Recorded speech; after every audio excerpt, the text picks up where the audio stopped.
Next, the promise and the realities of teaching skills and trades to high school dropouts. NewsHour economics correspondent Paul Salmon reports for the American Graduate Project on a program that aims to do that and much more.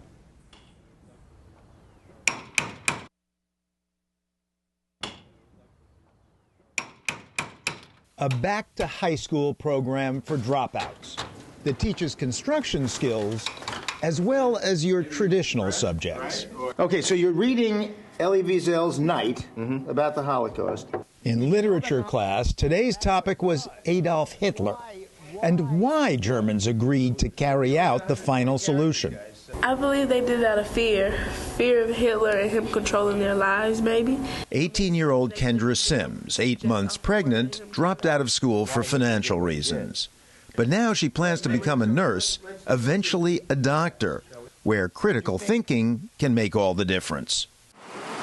This is the Bloomington, Illinois outpost of the national nonprofit Youth Build.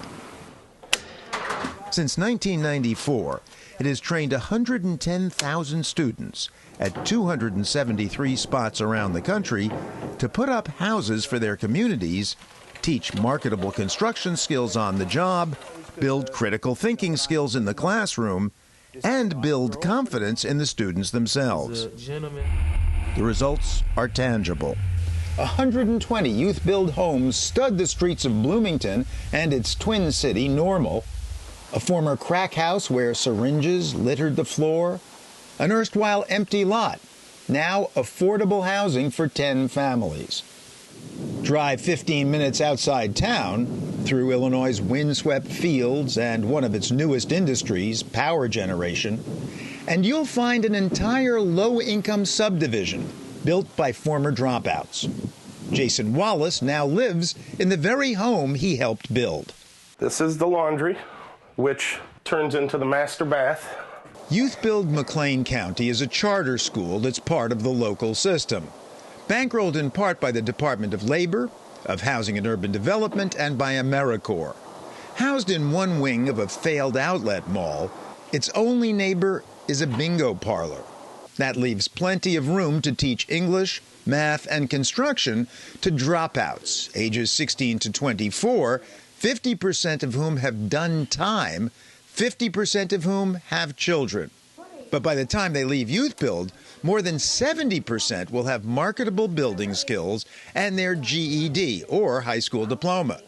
Nearly 2 out of 3 will go on to some kind of college, where they may learn a different meaning for the term deconstruction, which here they take quite literally.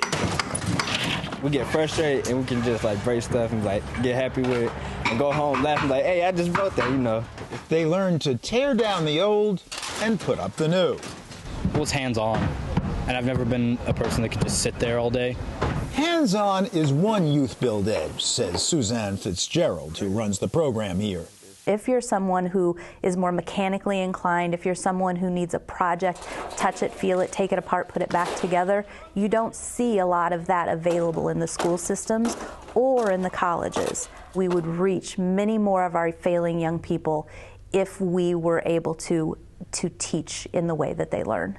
Graduate Dontel Crowder says physical learning kept him in school at Youth Build. Some people like learning hands-on more than just reading papers and stuff like that. Is that you? Yeah, I just like to get the job done. You tell me what to do, you show me, and that's all I need to know, you know what I'm saying?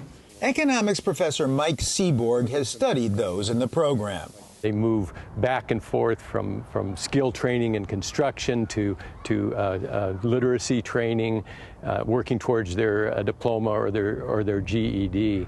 And as they do that, many of them see the relevancy more of literacy and math skills. And so as they're learning to build homes, they're really building their lives and a future, perhaps outside of construction. Hands-on is a key Youth Build advantage. What do you need to do to make that goal a reality? Teachers like Alicia Lennard, a Youth Build student herself 14 years ago, are as hard to elude as mentors in a 12-step program. If a student is absent for 3 days, we're convening in the hallways. Have you seen Johnny? Where's Johnny? And everyone's like, oh no, we got to go find him. And we track him down and, You know, even if Johnny doesn't want to come to school that day, we just go check on him and give him a hug and say, you know what, I love you. I need you at school tomorrow. They take time out and come and help you. Like, this is the problem, and work with you. And I'll be like, okay, thanks. I appreciate it. Like, they're just helpful, and they love you. This extra edge here is going to go on the stud. So bottom line, what's not to like? This will go on the It may seem like bad timing to train kids for today's dormant construction industry, but it's more job training than most kids get in school, and certainly most dropouts. So Youth Build's benefits seem obvious. But it costs more than $16,000 per year per student. Economist Robert Lerman. Up until this point, we have not had really serious research that proves that it's highly effective, it could be, or modest, or maybe even just on balance, may not even capture its costs. Youth Build Director Fitzgerald's response? Youth Build is a relatively expensive program. It's a longer-term program than many of the other programs out there. But when you look at any program, I think you have to look at what the return on investment is.